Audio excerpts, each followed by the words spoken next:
Haryana civil service से जुड़े सभी एस्पिरेंट को दिशा क्लासेज की तरफ से हमारा नमस्कार। तो हरियाणा सिविल सर्विस में जो कल स्पीकिंग ऑर्डर आ गया था 8 तारीख को, अब उसके बाद क्या रहेगा रिजल्ट, क्योंकि मीडिया में न्यूज आया है 2 तरह से रिजल्ट जारी होगा, उसी को लेके एक छोटा सा वीडियो है। तो पहले तो मैं यहाँ बात कर दूं, 6 पेज का स्पीकिंग ऑर्डर है, आपको ये तो पता चल ही चुका है।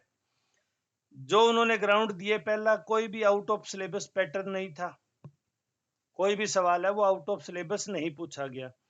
दूसरा, नहीं पूछा गया repeated from a particular guide, और मतलब पर्टिकुलर बुक से कोई भी मैक्सिमम ये सवाल हैं वो रिपीट नहीं हुए। जो उन्होंने Devendra versus state of Haryana का 13/066 केस दिया, मैंने उसको भी सरफेशियल रीड किया है, मैं आपको वो पूरा समझा दूंगा उसमें हुआ क्या था। इसमें मैं यहाँ आपको ये बता दूं, present petition has be file challenging the written examination, किसका था वो, assistant professor college cadre psychology में।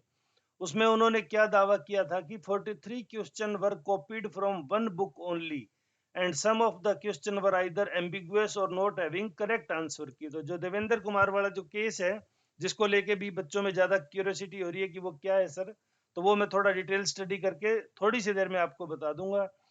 तीसरा, इन्होंने दिया कि एग्जाम में कोई गड़बड़ नहीं हुई, मतलब किसी भी सेंटर के सुपरडेंट ने, किसी भी इन्विजिलेटर ने ये शिकायत नहीं की भी मेरे सेंटर पे कोपीड का केस हुआ, पेपर आउट हुआ, या इस तरह की कोई भी घटनाएं हुई जिनको हम मानते हैं कि पेपर रद्द होने का वो आधार होते हैं।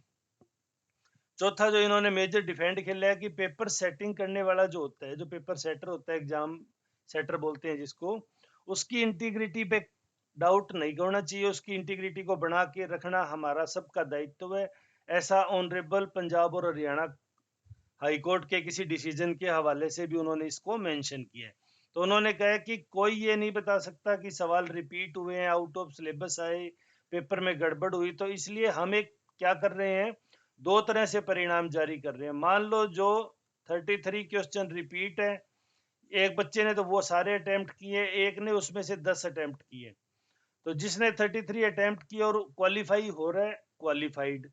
33 अटेम्प्ट किए पिछली बार वाले, उसमें से 20 गलत हो रहे हैं, लेकिन वो कह रहा है भी मेरे को इन 20 सवालों को करने में टाइम बहुत लग गया, क्वालिफाइड। अगर वो 33 इनको सही मानने के बाद ले पा रहा है, अगर 10 सवाल किए लेकिन फिर भी वो 33 सी सेट में ले रहा है, क्वालिफाइड। मतलब कैसे न कैसे करके, क्योंकि इन्होंने पूरा विस्तार से 6 पेज में समझाया है कि पेपर का पैटर्न क्या है।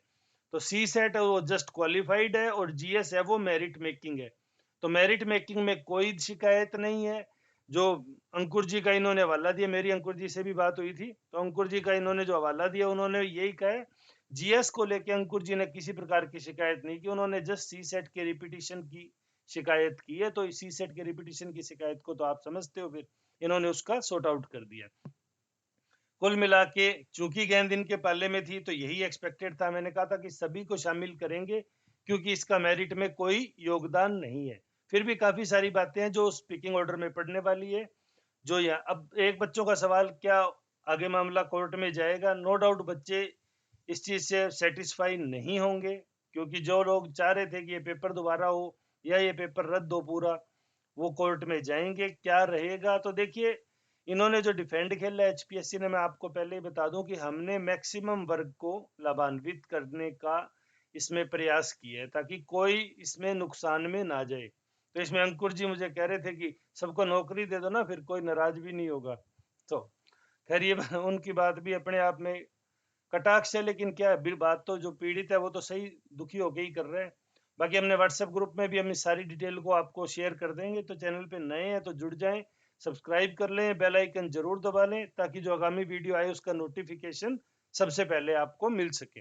वीडियो में अंत तक जुड़े रहने के लिए धन्यवाद। आपका दिन शुभ हो।